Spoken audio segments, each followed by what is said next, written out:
Trump's grandfather was an illegal immigrant. Yeah, like his wives. I'm kidding, not all of them. He came from Germany, like the greats do, and he left illegally. He didn't complete his mandatory military service, didn't fill out his paperwork, so he came to the United States as an illegal immigrant, and he got right in, because I guess ICE wasn't at the airport that day.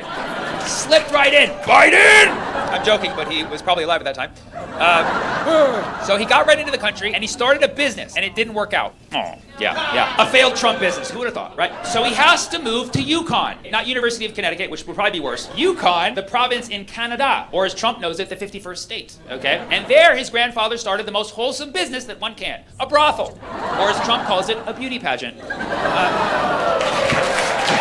Okay. If you don't like this joke so far, you're not gonna like the rest. He opens his brothel, and spoiler alert, the brothel is a huge hit, okay? Apparently the gentlemen love it. But this brothel was particularly successful because it was in Yukon during their gold rush. So you had all these men coming into town to work in the gold mines, and after their shifts, they would come down to the brothel and they would pay directly in gold dust. And they would basically just choose a woman, grab her by the pussy, and I didn't write that. That was their company motto, I swear to God. It was written on the desk. Come to the Trump brothel, grab her by the pussy. It's gonna be huge, I swear to God.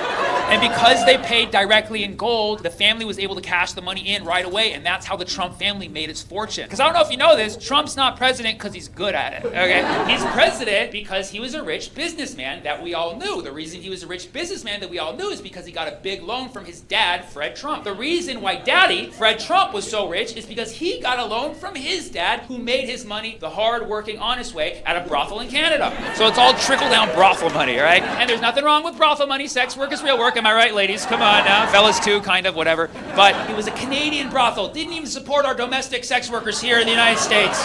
After his grandfather made that money at the brothel, he tried to move back to Germany. He wanted to go back to where he came from, but they wouldn't let him in. They're like, 9, right? He went back to the United States, and we let him in again. We let him in again. He was twice illegally let into the United States. So ironic that Trump has this hardline stance on immigration, yet he would not be here if his grandfather was not let in illegally twice, right? Also, I don't know if you know this, Trump's in the Epstein files, okay?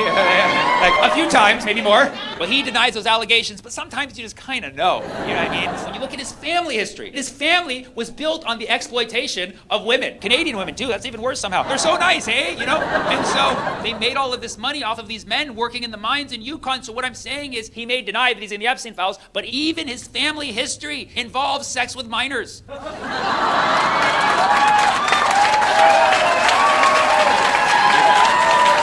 I'm sorry, gold diggers.